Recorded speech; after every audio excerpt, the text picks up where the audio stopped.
Development of resources, ये हमारा आज का टॉपिक होने वाला है। इसके पहले हम लोगों ने रिसोर्स को चार अलग अलग ग्रुप में क्लासिफाई किया था, उन चारों को हम लोगों ने ख़त्म कर लिया है।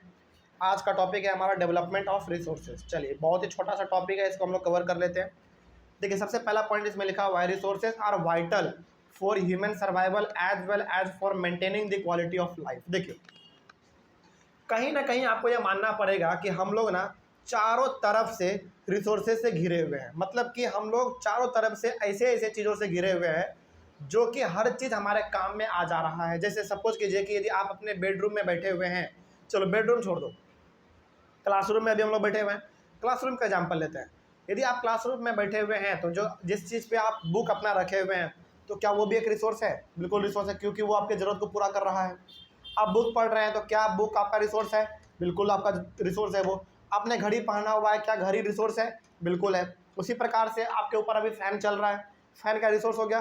बिल्कुल हो गया। कहना ये चाह रहे हैं कि रिसोर्स से कहीं ना कहीं हम लोग चारों तरफ से घिरे हुए हैं। तो वही बात यहाँ पे कहा गया है कि resources are vital for human survival, यानी कि आदमी को यदि जिंदा रहना है ना, तो रिसोर्स उसके लिए बहुत ज़रूरी है। पहला बात ये हो गया। दूसरा बात, यदि लाइफ के क्वालिटी को मेंटेन करना है, उसके लिए भी रिसोर्स का होना बहुत ज़रूरी है। जैसे सपोज कीजिए, आज से लगभग 100 साल पीछे आप चले जाइए, ठीक है। 100 साल पीछे भारत में फ़ोन का उतना क्रेज़ नहीं था, बिल्कुल भी नहीं था, है कि नहीं। लेकिन जैसे जैसे समय बदलता गया, हमारा जीने का तरीका बदलता चला गया, हमारे पास अब स्मार्टफोन आ गया, स्मार्टफोन से भी बढ़कर आईफोन हमारे पास आ गया, पता नहीं आगे चल के और क्या क्या आएगा।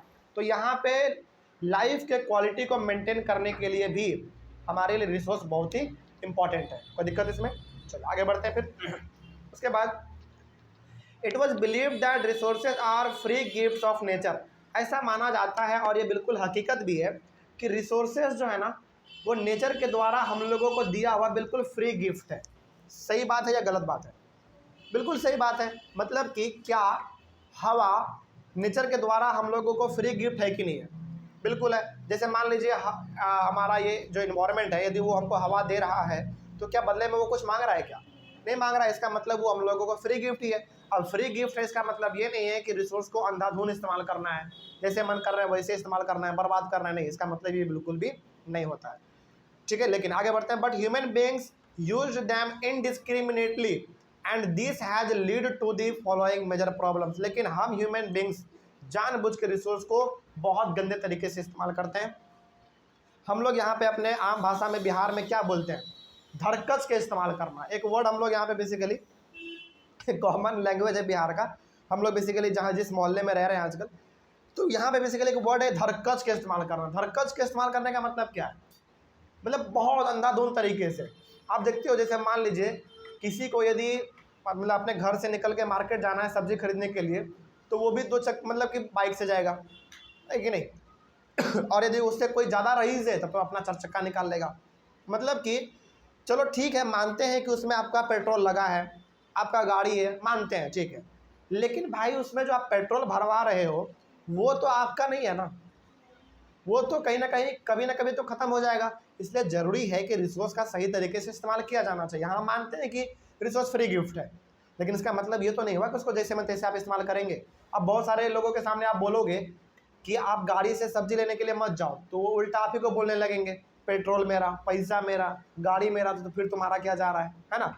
तो बेसिकली यहाँ पे ना ईगो ले लेते हैं बेसिकली, मतलब उनका मतलब अपने दिल पे बात को ले लेते हैं। यहाँ पे बात को दिल पे लेने की नहीं है, यहाँ पे बात है रिसोर्स को बचाने का, ठीक है। खैर आगे बढ़ते हैं।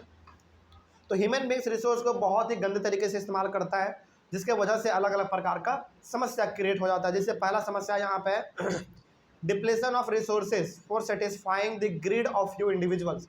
यानी कि अच्छा एक बात बताइए, क्या आदमी का लालच कभी ख़त्म हुआ है या फिर आदमी का ज़रूरत कभी ख़त्म हुआ है? बिल्कुल नहीं हुआ है। जैसे मान लीजिए कि आदमी कोई आज अपना साइकिल पे चल रहा है, तो आगे चल के उसका इच्छा होगा कि बाइक पे चले, 4 व्हीलर पे चले, उससे भी महंगे महंगे गाड़ी पे चले। यानी कि अपने ज़रूरत को पूरा करने के लिए हम ह्यूमन बींग्स रिसोर्स का डिप्लेशन कर दे रहे हैं, यानी कि रिसोर्स को हम लोग बर्बाद कर दे रहे हैं, रिसोर्स को हानि पहुंचा दे रहे हैं, जो कि बिल्कुल गलत बात है, ठीक है। आगे बढ़ते हैं। उसके बाद फिर लिखा हुआ है accumulation of resources in few hands which divided the society into two segments, that is poor and rich.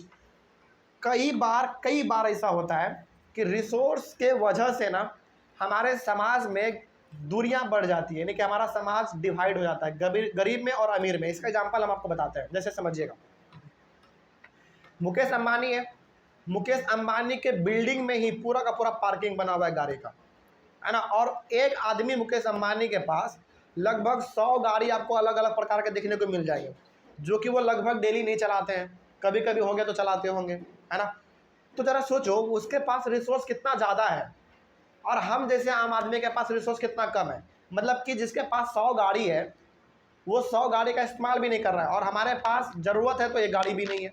मतलब यहाँ पे ये कहा जा रहा है कि रिसोर्स किसी किसी के पास इतना ज़्यादा है कि वो उस रिसोर्स का गलत इस्तेमाल कर ले रहा है, और किसी के पास बहुत ही कम है।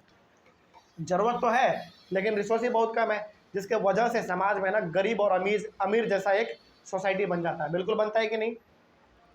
जैसे मान लीजिए किसी आदमी के पास बहुत पैसा है, बहुत बिल्डिंग है, बहुत अच्छा गाड़ी है, इसका मतलब उसके पास रिसोर्स बहुत ज़्यादा है कि नहीं। तो रिसोर्स के वजह से ही हमारे समाज में गरीब और अमीर में दूरियां बढ़ जाती है, ठीक है। तो ये कारण होता है हमारा गरीब और अमीर में फ़र्क होने का। अच्छा एक बात बताइए, यदि समाज में हर इंसान एक जैसा रहना शुरू कर दे तो क्या कोई गरीब और कोई अमीर कहलाएगा? बिल्कुल भी नहीं कहलाएगा। तो गरीब और अमीर बेसिकली किसकी वजह से कहलाता है? उसके प्रॉपर्टी को देखकर, उसके गाड़ी को देखकर, उसके बंगलों को देखकर, उसके पैसों को देखकर, है कि नहीं। तो रिसोर्स ही वो चीज़ है जो कि समाज में गरीब और अमीर दोनों के बीच में एक दूरी फैला देता है, ठीक है। तो किसी के पास रिसोर्स बहुत ज़्यादा है तो किसी के पास रिसोर्स बहुत कम है, ठीक है। आगे बढ़ते हैं। तीसरा प्रॉब्लम क्या है भाई? तीसरा प्रॉब्लम यहाँ पे है indiscriminate exploitation of resources has lead to global ecological crisis such as global warming, ozone layer depletion, environmental pollution and land degradation. यहाँ पे हम लोग रिसोर्स को इतने गलत तरीके से इस्तेमाल कर रहे हैं जिसके वजह से अलग अलग प्रकार का हमारे इन्वायरमेंट में समस्या क्रिएट हो जा रहा है। जैसे ग्लोबल वार्मिंग का मतलब क्या है? बहुत गर्मी का बढ़ जाना। ओजोन लेयर डिप्लेशन, आपको मालूम है हमारे पृथ्वी के ऊपर क्या एक लेयर है जिसको हम लोग क्या कहते हैं? ओजोन लेयर कहते हैं। ओजोन लेयर में क्या हो रहा है? धीरे धीरे छेद हो रहा है, जिसके वजह से डायरेक्ट सनलाइट हमारे शरीर पे पड़ता है और हमको क्या हो जाता है? स्किन कैंसर हो जाता है, इसीलिए स्किन कैंसर होता है, ठीक है। उसके बाद इन्वायरमेंटल पोल्यूशन, इन्वायरमेंट में पोल्यूशन लगातार बढ़ रहा है। लैंड डिग्रेडेशन, लैंड खराब हो रहे हैं। अच्छा, हम लोग जो प्लास्टिक इस्तेमाल करते हैं उस प्लास्टिक को यदि हम लोग ज़मीन में दफन कर देते हैं, ज़मीन में दफना देते हैं उस प्लास्टिक को, तो उस प्लास्टिक के साथ कुछ नहीं होता है, बेसिकली हमारा ज़मीन ही खराब हो जाता है। तो हम लोग ह्यूमन बींग्स इसके लिए जिम्मेदार हैं, ठीक है। तो ये 3 समस्या है बेसिकली जो कि रिसोर्स का गलत तरीके से इस्तेमाल करने से होता है। So resource planning is essential for sustainable existence of all forms of life. तो यहाँ पे जरूरी क्या है? जरूरी है रिसोर्स का प्लानिंग करना।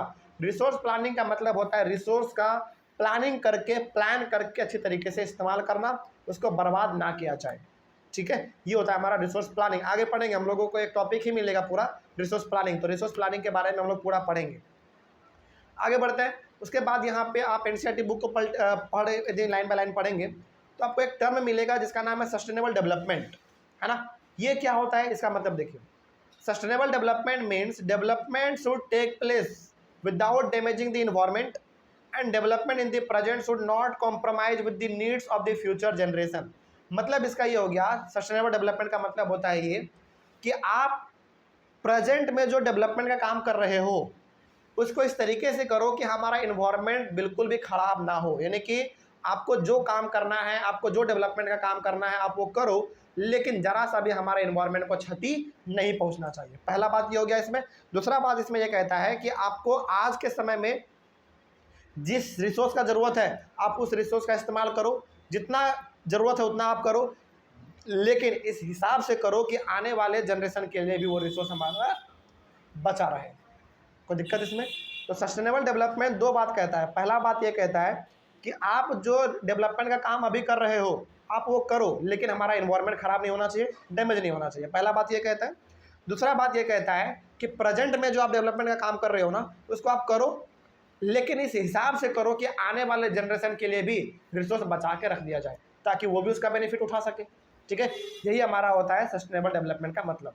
बेसिकली यदि एक लाइन में हम लोग सस्टेनेबल डेवलपमेंट को डिफाइन करना चाहें तो हम लोग यहाँ पे ये कह सकते हैं कि डेवलपमेंट इस प्रकार से करो कि रिसोर्स का सही तरीके से इस्तेमाल भी हो जाए, हमारा काम भी निकल जाए और आने वाले जनरेशन के लिए रिसोर्स बचा हुआ भी रह जाए। यही हमारा कहलाता है सस्टेनेबल डेवलपमेंट। अगले वाले क्लास में हम लोग डिस्कस करेंगे, एक टॉपिक है रियो दी जेनेरियो अर्थ समिट। ये बेसिकली टॉपिक नहीं है, ये आपके एनसीईआरटी बुक में एक थोड़ा सा बॉक्स में दिया हुआ है, उसको हम लोग पढ़ेंगे। इसलिए पढ़ने वाले हैं हम लोग इसको क्योंकि इससे भी सवाल सीबीएसई बहुत बार पूछा है। ठीक है, तो इसको हम लोग अपने अगले वाले क्लास में कवर करके खत्म कर देंगे। मिलेंगे हम लोग अपने अगले वाले क्लास में। तब तक के लिए थैंक यू वेरी मच।